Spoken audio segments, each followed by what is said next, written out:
Hi everyone, it's your boy Zach, and if this video is a surprise to you, it's a surprise to me too, because this project did not exist, well, not 24, about 26 hours ago. So yeah, the world moves very fast, probably faster than ever, so art and critique and thoughts and action should catch up. So yeah, this, obviously we're going through a worldwide phenomenon, event, whatever you want to call it, and every day, what everyone knew yesterday is basically just swept away like on a dry erase board.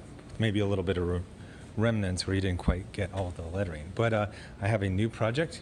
It has already started production. It already has a cover.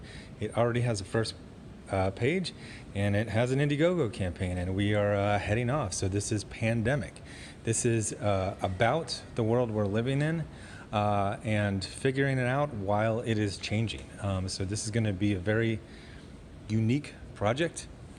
I'm even calling it an experiment because as far as I know, something has not been done like this before.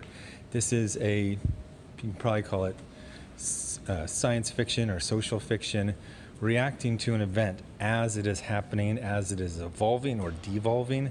And so it's already started. So this is a story about a out-of-work bartender, service economy, young woman who lost all of her income suddenly out of nowhere, and she's trying to get to a little bit of scratch together.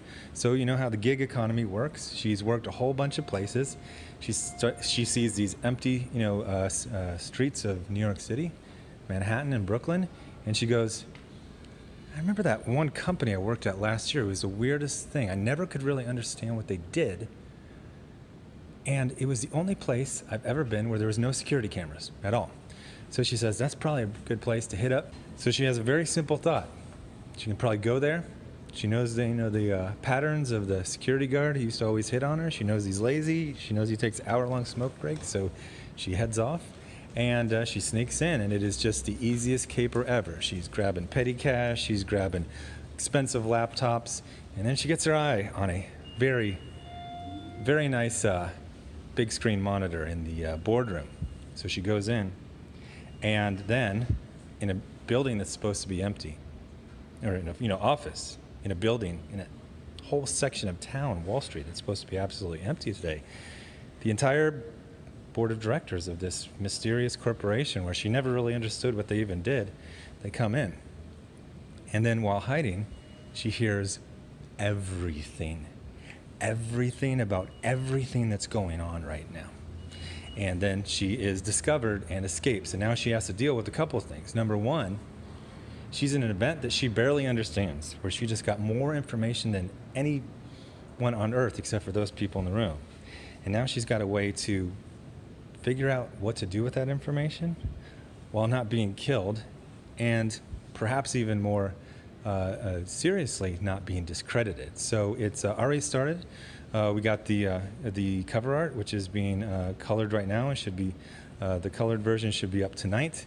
It's called PANdemIC, and I'm really interested in where this will go. And hey, we're all stuck inside, so this will be weirdly a book created as it is during the campaign, evolving over something that is supposed to evolve over weeks or run out the clock or change into something completely different. So the tone was the most important thing, because this is an emerging event. It can't be silly or trite or exploitative.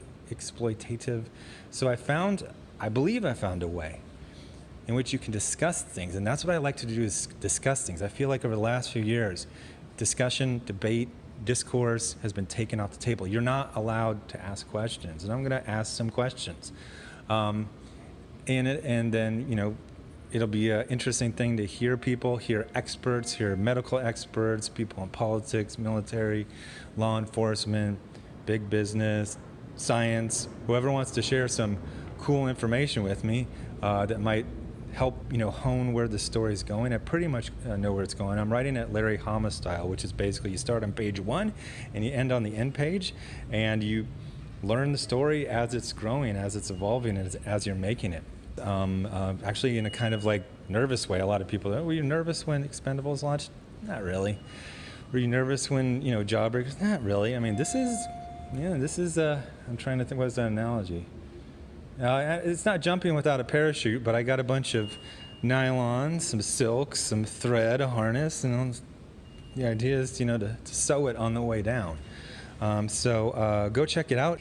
And this happened before with Jawbreaker's God King, where Hizashi went from a very minor character to becoming the next book. So the ideas that he expressed to me, and the concepts and the way that gets my wheels turning in my head, that will change it. And hey, it's something to do if you're just stuck inside for the next few weeks trying to figure out your next move while the rest of the world does the same thing. So go check it out. Like I said, it's a very, very simple, stripped down Indiegogo page, one perk, and let me know what you think. This is one of those, I always love hearing what people say, but this is probably more than ever.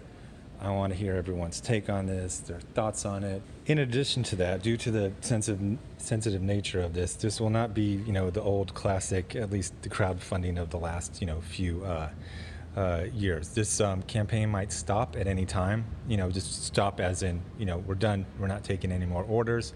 And there's not going to be live streams or bookmarks or anything, talking about something serious, real world that's happening. So go check it out. PANdemIC on Indiegogo, and let me know what you think. Thanks for watching. Bye.